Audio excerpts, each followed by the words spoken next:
E aí, meus queridos, tudo bem? Eu sou o Prof. Clayton Reis e essa é a resolução de mais uma questão de termodinâmica que diz o seguinte. No século XIX, o jovem engenheiro físico francês Nicolas Sadi Carnot publicou um pequeno livro, Reflexões sobre a potência motriz do fogo e sobre os meios adequados de desenvolvê-la, no qual descrevia e analisava uma máquina ideal e imaginária, que realizaria uma transformação cíclica, hoje conhecida como ciclo de Carnot, e de fundamental importância para a termodinâmica. Assinale a ou as preposições corretas a respeito do ciclo de Carnot. Então, basicamente, a gente vai ter uma série de afirmações falando sobre o ciclo de Carnot, onde a gente tem que definir se está certo ou errado.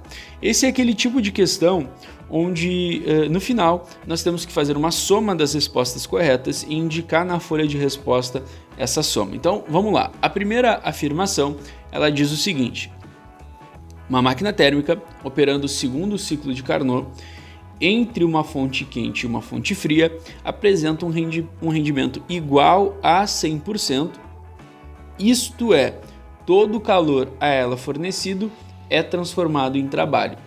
Bom, essa afirmação aqui eu posso, sem pensar muito, dizer que ela está errada, porque existe uma lei chamada segunda lei da termodinâmica, ou segundo princípio da termodinâmica, que nos diz que é impossível uma máquina térmica apresentar 100% de rendimento, ou seja, de todo o calor que essa máquina absorve para funcionar, ela consegue transformar somente uma parte em trabalho, uma parte necessariamente ela vai perder durante o processo.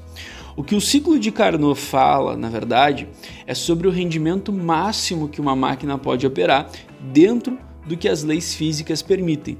Então, o ciclo de Carnot, ele nos indica o rendimento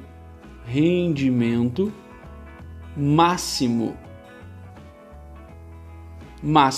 que uma máquina pode ter. Esse rendimento máximo ele pode variar, mas nunca pode ser igual ou maior que 100%. Então essa é a ideia do ciclo de Carnot e essa afirmação então está errada.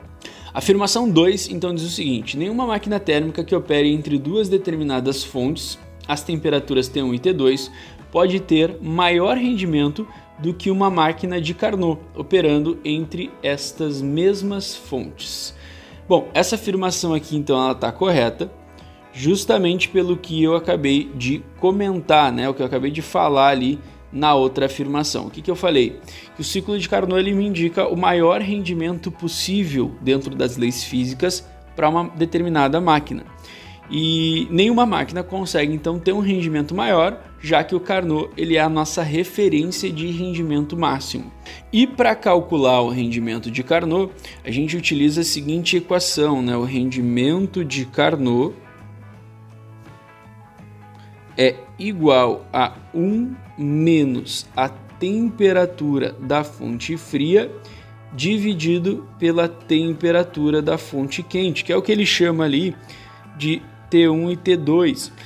E a gente consegue ver então nessa equação que o rendimento de Carnot depende justamente das temperaturas das fontes quentes e frias, que aí só confirma o que a questão disse nesse trecho aqui, ó, operando entre essas mesmas fontes, no caso entre essas mesmas fontes de temperatura. Então a gente pode pegar simplesmente as temperaturas de operação daquela máquina, fonte quente e fonte fria, e calcular o rendimento máximo através dessa equação. Achando o valor aqui nessa equação, a gente consegue dizer então até onde a máquina consegue chegar. Nenhuma máquina consegue superar o que a gente encontrar com esse cálculo aqui. Afirmação então número 4. O ciclo de Carnot consiste em duas transformações adiabáticas alternadas com duas transformações isotérmicas. E na verdade isso aqui basicamente é o conhecer o ciclo, né? E tá certa essa afirmação porque é exatamente isso. O ciclo de Carnot ele consiste em uma transformação isotérmica, depois uma transformação adiabática, né? Duas expansões aí uma atrás da outra, depois uma compressão isotérmica e depois uma compressão adiabática, fechando o ciclo. Então realmente são duas transformações adiabáticas alternadas com duas isotérmicas. A gente pode complementar dizendo que são duas expansões seguidas de duas compressões. Afirmação número 8 diz o seguinte: o rendimento da máquina de Carnot depende apenas das temperaturas da fonte quente e da fonte fria. Isso aqui eu já afirmei quando eu estava falando da afirmação 2, né? Justamente quando eu botei essa equação aqui, a gente já estava falando sobre isso. Então, essa afirmação está correta também, já foi falado sobre isso. 16. Por ser ideal e imaginária, a máquina proposta por Carnot contraria a segunda lei da termodinâmica. Não, essa afirmação está errada e a gente pode entender o seguinte: o ciclo de Carnot é como se fosse uma sublei, né? Uma segunda lei dentro da segunda lei. Ele nunca vai nos dar um rendimento maior do que 100%. O que ele vai nos dar é sempre o rendimento máximo daquela máquina dentro do que a segunda lei nos permite, ou seja, um rendimento sempre inferior a 100%. Então, por que eu digo que é uma lei dentro da lei, né? Porque a segunda lei nos diz: nenhuma máquina pode ter rendimento de 100%. E o Carnot nos diz: essa máquina com essas temperaturas pode ter rendimento no máximo até tanto, ainda abaixo de 100%, mas é um sublimite ali, né, para a gente analisar. Então, as afirmações corretas são a 2, a 4 e a 8. Lembrando que esse tipo de questão, a gente vai fazer o quê? A gente soma as respostas corretas. Então, é 2 mais 4 mais 8, fechando aí 14 na soma. E essa seria, então, a nossa resposta certa para essa questão, 14. Espero que vocês tenham entendido, espero que vocês tenham gostado. Muito obrigado por assistirem até aqui.